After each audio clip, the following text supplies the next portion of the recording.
Response में फर्क क्या था मैं ये बताना चाहूंगा। तत्कालीन air chief marshal Fali Homi Major ji ने तत्कालीन प्रधानमंत्री मनमोहन सिंह जी से कहा, हम आतंकी मुल्क को नेस्त नाबूद कर देंगे, आप हरी झंडी दीजिए। लेकिन सेना के हाथ बांध दिए गए। और यह दुख की बात है कि एक सांसद राहुल गांधी, जो पूर्व में अध्यक्ष रहे हैं, उपाध्यक्ष रहे हैं कांग्रेस पार्टी के, बड़े ही प्रतिष्ठित अखबार ने एक खबर निकाली, 26/11 के हमले के बाद जब पूरा देश एकजुट था, उस वक्त राहुल गांधी नाच गाना कर रहे थे सुबह तक। Response zero. इसलिए नहीं कि हमारी सेना तैयार नहीं थी, लेकिन जो हिम्मत होनी चाहिए, जो 56 इंच की छाती होनी चाहिए कि सेना को खुला हाथ दे दो, वो तय करे कि क्या जवाब देंगे। वो भ्रष्टाचारी, निकम्मी और जिनकी नियत में खोट है, उस कांग्रेस पार्टी की सरकार में वो इच्छा शक्ति नहीं थी। और ये बदला क्या? 18 सितंबर 2016 भारत की अखंडता पर हमला होता है। जब आतंकवादी हमला होता है 28 सितंबर 2016 सर्जिकल स्ट्राइक हुई 10 दिन बाद। पुलवामा का हमला 14 फरवरी 2019। देश की विपक्षी पार्टी हो तो क्या हो, तंज कस रहे थे, कहां है 56 इंच की छाती। 26 फरवरी 2019 बालाकोट एयर स्ट्राइक।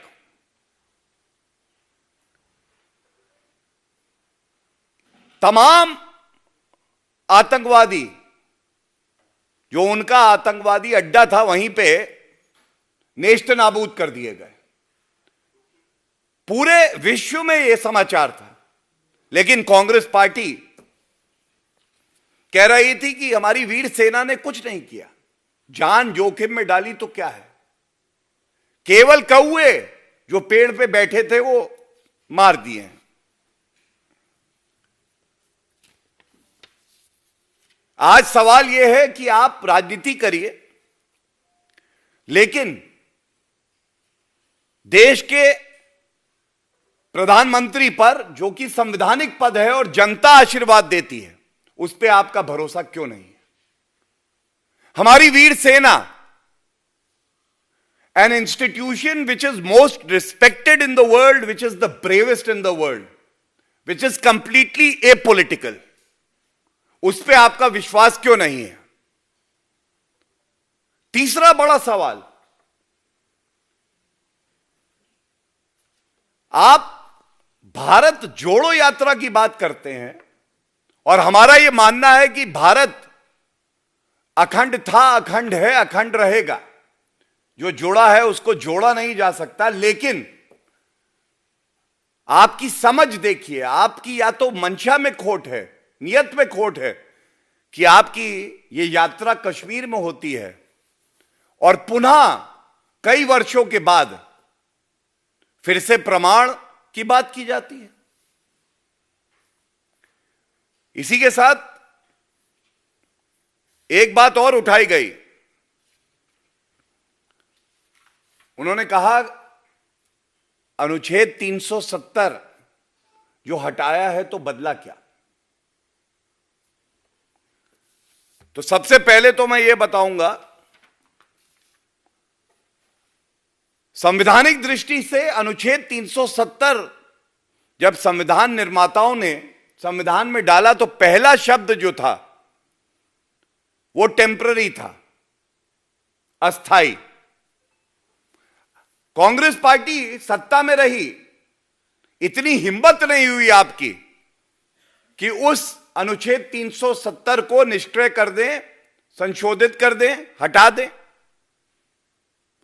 और यह बात हमें गौरवान्वित करती है कि देश को श्री नरेंद्र मोदी जी जैसा यशस्वी प्रधानमंत्री मिला है, जो कि इच्छा शक्ति रखता है और अनुच्छेद 370 को संशोधित करके निष्क्रिय किया, हटाया। और दर्द आपको हो रहा है। लोकतंत्र में जनता के आशीर्वाद से बड़ा कुछ नहीं है, तो यह कहना भी गलत नहीं होगा, चाहे सर्जिकल स्ट्राइक हो, चाहे बालाकोट एयर स्ट्राइक हो। 2019 के लोकसभा चुनाव के परिणाम जब आए तो यह स्पष्ट हो गया कि देश की जनता भारतीय जनता पार्टी के साथ खड़ी है और वीर सेना के साथ खड़ी है। और जो लोग अनर्गल बयान लगा रहे थे, राजनीतिक दृष्टि से आज वो शून्य है, उनका अस्तित्व खतरे में है। एक बात मैं और कह के अपनी बात को समाप्त करूंगा।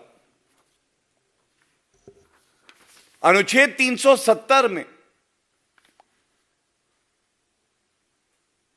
राहुल गांधी संविधान की शपथ तो ले लिए, लेकिन कभी संविधान खोल के वो पढ़ा नहीं कि ये जो अनुच्छेद है ये टेम्पररी है। बल्कि मुझे ये दिखाते हुए शर्म आती है एक नागरिक के तौर पर, 2019 के चुनाव से पहले उनका मैनिफेस्टो का वो कागज लेके आया।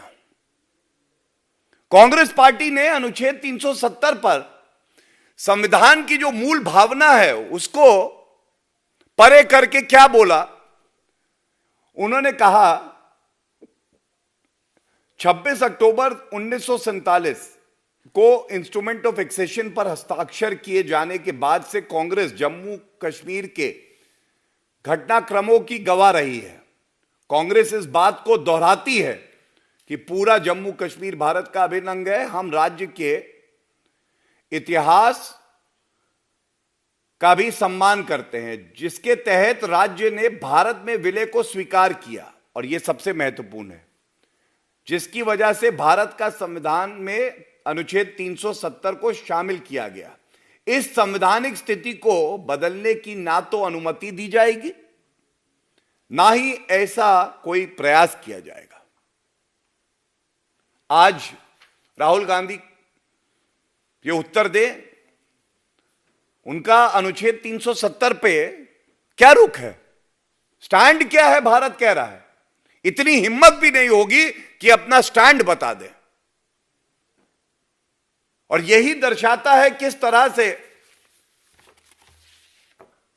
कांग्रेस पार्टी के जो कुकृत्य हैं, ये केवल और केवल भारत को अंदर से बैठकर कमजोर करने का काम करते हैं। भारत खुशहाली की तरफ बढ़ रहा है। विश्व पटल पर श्री नरेंद्र मोदी जी आज विश्व को दिशा दे रहे हैं। यही बात कांग्रेस पार्टी को अखरती है। और कांग्रेस की हालत तो यह है कि अभी जब मैं आ रहा था, सवाल पूछा एक पत्रकार ने दिग्विजय सिंह से,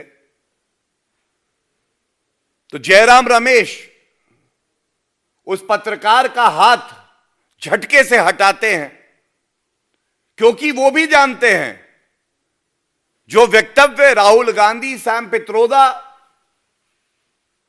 दिग्विजय सिंह, कमलनाथ देते हैं, ये सब भारत विरोधी है।